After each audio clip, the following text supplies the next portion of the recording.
All right, guys, we finally picked up a high tone in this field. We got a few other ones. One was a carbon fiber arrow from archery hunting. Hang on, bud. Oh, that's your pouch. Some of the other ones were copper jacketed bullets. Let me see but in that hole right there, well, it's kind of jumpy, but it's jumping from silver dime to clad quarter numbers. All right, bud. You get out of the light.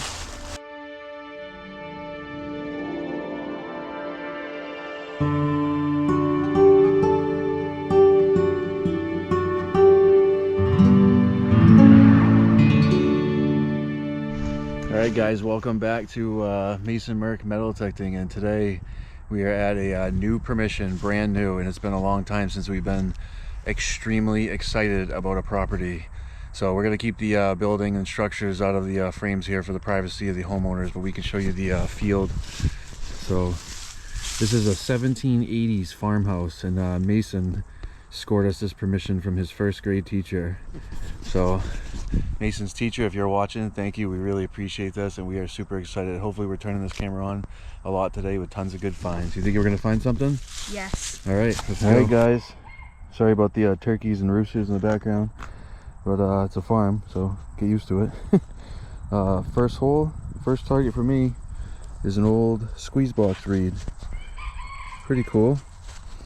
Well, first old relic, and we'll take it. All right, next hole, nothing too spectacular, but it is old, an old lock plate, and that'll just go right in the junk bucket, but it's still an old relic. Well, looks like the coyote's been eating good recently. Has a deer leg, and Mason's way over there digging something. All right, and more deer bones. Yep, guess the coyotes eat good around here. Check out this gorgeous view. Beautiful. Boy, it's gonna get hot today. It's almost end of October, and we had 32 degrees the other night, had our first frost, and today it's gonna be like almost 80, 70 something. Whew, can't win in New England. Can't predict the weather. All right, guys, we finally picked up a high tone in this field. We got a few other ones. One was a carbon fiber arrow from archery hunting. Hang on, bud. Oh, that's your pouch.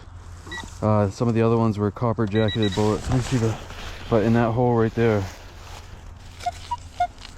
well, it's kind of jumpy, but it's jumping from silver dime to clad quarter numbers. All right, bud. You get out of the light. So it could just be a clad quarter, but it's our first high tone that sounds reasonably good out here in the field. It's circle. Circle? I think so. Well, clad quarter's circle too. Yeah. What's that? Bottle cap? No way. It's a oh, ring. Nice. That's got to be a silver ring at that number. You got spray? Yeah. Oh, finally. Something good. Another ring for the case, even if it isn't. It's still... So it's one thing about the... Well, it's ringing up high. It's got to be silver with those VDI numbers. But one thing about old rings from old places is the farm... Oh, my word. That's beautiful. Does it have any design on it? No, but that's beautiful. It might have script inside. I think there's outlining. Can I see it real quick before you completely clean it?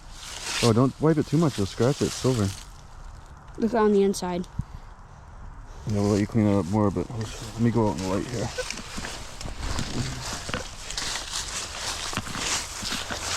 Oh yeah, 100% a silver ring. Looks like it might have something in the middle. That's cool. Good find.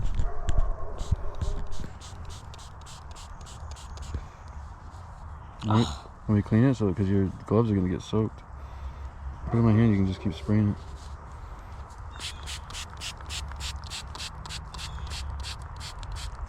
Ooh, I left the cap over there. So. You can always get a new one. Oh, I see it. It's right there.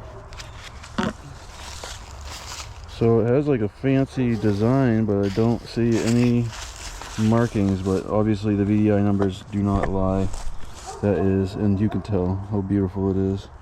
Yeah, I don't see anything, but we can clean it when we get home. That's definitely silver. Oh, there's no doubt it's silver, but and it's not marked, so it means it's old silver. New silver would be 925. Semi-old silver would be marked sterling. Some of them would just say silver if they say That's nothing. probably like 1800s. Yeah, typically if they say nothing, it's from the 1800s, and the house is from 1780, so very good chance. We did it. More silver.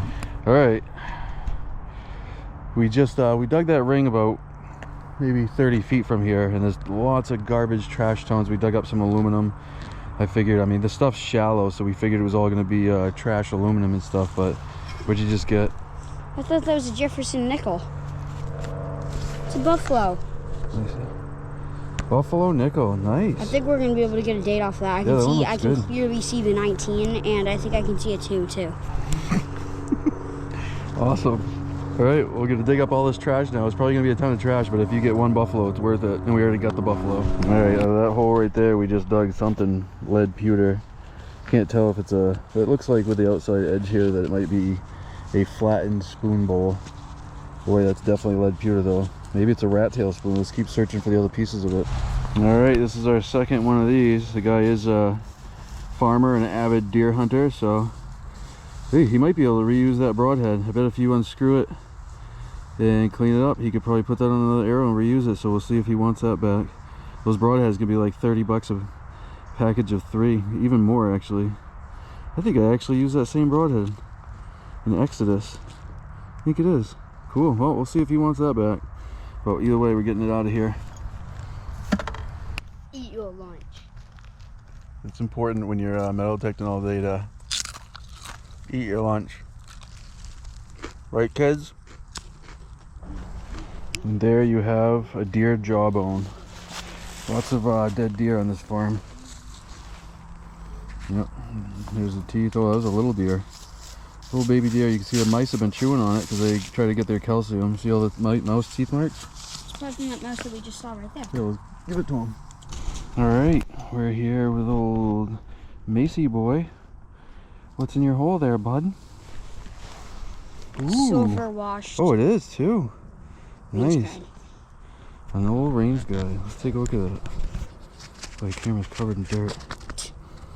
It's a nice one too. You're right. Definitely like lots of nice silver. Ooh. Look at that.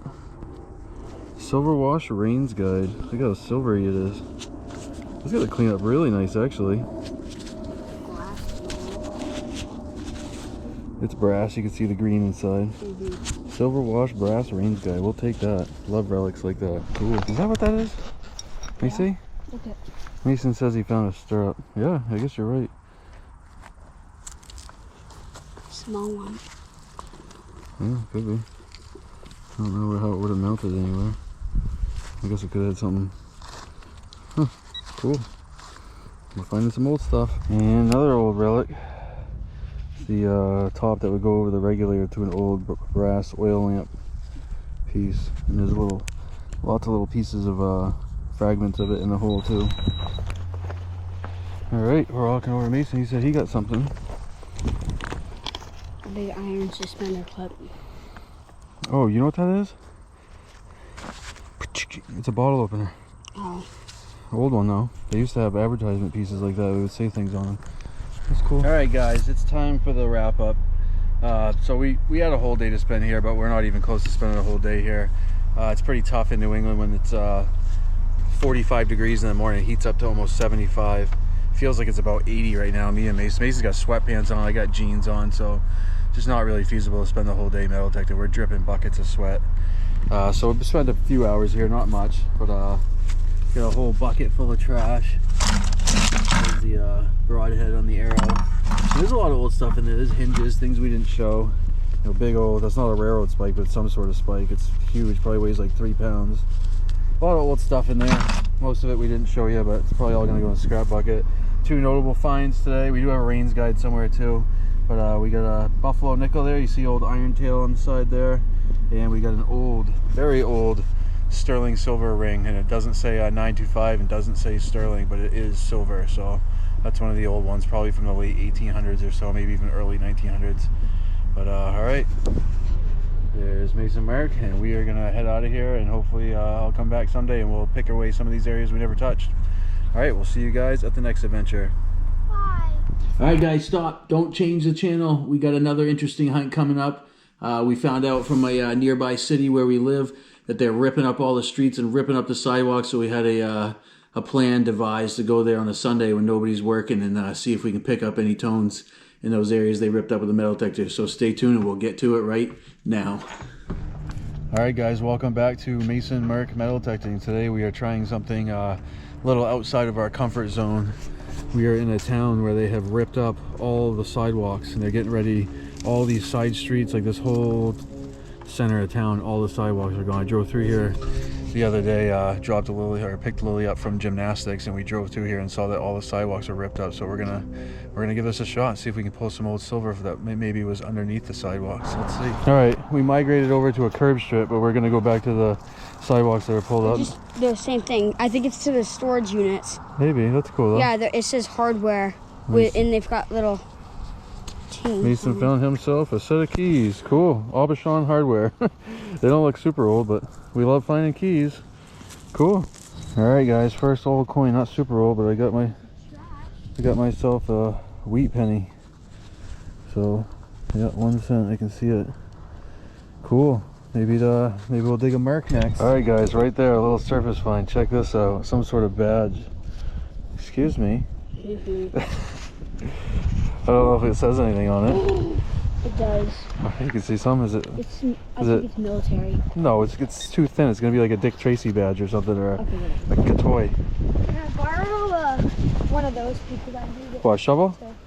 Like and here's Mason's buddy Colin, new to YouTube, new treasure hunter. Him and his dad just picked up a Mine Lab Vanquish 540, so they're looking to get into some treasure hunting as well. I just dug a badge. An eagle on it. Really? All right, we'll get back to you. All right, we got one of the Junior G-Man, the Junior FBI badges here. G-Man stands for Government Man. That is cool. I've always wanted to dig one of those. Sweet relic. Nice. And that would have been under this sidewalk that just got ripped up. But we'll take it. All right, this is turning out to be a little bit of a bust here, but we're finding some stuff. Lots of change, just nothing super old. And out of that hole, we just got ourselves the third key of the day. We love finding keys, so I'll take it. All right, Colin just dug something. We are in the middle, check this out, in the middle of a city. Middle of downtown city. And Colin popped himself an old ox shoe right out of the middle of the city. That was one of those city oxen. Nice, good find. All right, sun is setting over this fine city. And we have probably our last target. And we have no idea what it is. It's old. It's like lead pewter, but it's fancy. Cool. Yeah, it's got like flowers on it. It's some type of pewter, so that's old. It almost looks like something to be on an old railing or furniture piece. Yeah, you never know. Old piece of lead pewter. All right. All right, guys, so we didn't do super well detecting those ripped up sidewalks and the street there. One thing we did kind of notice where those sidewalks are ripped up, looked like they already come in and put some backfill in there, so they might have been covering up, you know, there's probably a good few inches of crushed stone and dirt on top of what would have been the freshly exposed stuff when they ripped up the sidewalks, but that's all right. We tried something new. We did find one pretty cool relic, which I have right here, and there's a little, some pretty cool history on that. That's that Junior G-Man badge I dug up, and it was kind of like where the sidewalk was, but almost like right in the middle of the street. So that's a pretty cool thing. And we did figure out that this is from like maybe the late 1930s, potentially 1940. But I'm going to read you guys a little history I found out on this. So the guy that created these Junior G-Man badges to send out to kids, it was a radio station or a radio show on the radio back before there was TV, and he would send these out, but I'll read you guys a little bit of info I found out about this. So after leaving the Federal Bureau of Investigation, Melvin Purvis hosted a children's radio program called Junior G-Men in 1936. Purvis had become a national hero for his record as an FBI agent during the so-called War on Crime in the 1930s. Most notably for leading to the manhunt that ended with the death of John Dillinger. So that's pretty cool. And another that ended with the death of Charles Arthur Floyd, also known as Pretty Boy Floyd. So those were two public enemy #1s at the time for being some of the most successful bank robbers. Also, obviously, they killed some people and took their lives back in the 30s. So as a result of this mass exposure, the Junior G-Men Club sprouted up throughout the United States and Canada as a law and order themed alternative to the Boy Scouts. Junior G-Men clubs found support from police departments and nonprofit organizations that saw them as a means of combating juvenile delinquency. The club structured children's time with activities designed to instill law-abiding attitudes as reflected in their slogan. And this is their slogan that I think is pretty cool. It's easier to build boys than to mend men. Now that's pretty cool. I can stand by that. I think that's a pretty cool thing right there. So nice little piece of history. Again, you know, not directly linked to like John Dillinger, but it has it linked in a roundabout way through the guy that created the program. And anyway, just wanted to share that stuff with you guys. I thought that was pretty cool. So again, we didn't score millions of silver coins in those street ripouts and sidewalk curb strip ripouts, but we did get one cool relic, so it was worth it. And there it is. All right, guys, we'll see you next time. Hey guys, we just wanted to say thank you for all that love and support. We appreciate you guys watching. We love reading the comments every week. And we just got in from trick-or-treating. It is Halloween night in our town.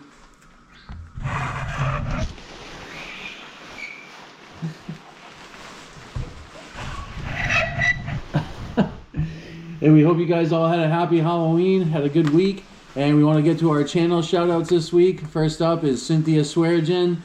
Again, Cynthia is a big supporter of the treasure hunting community. Make sure you guys go check out her channel. We'll throw it up here.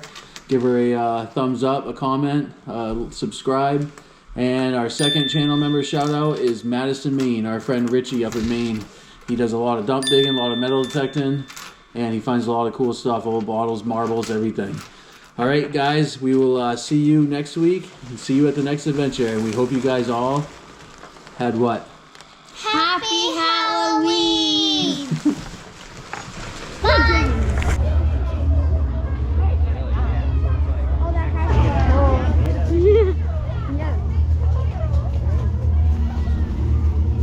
Oh my word. Can't really see anything on this. Go. Oh, it's scary. Oh, that's a real person right there. It is? Yep, right there. Oh, shoot.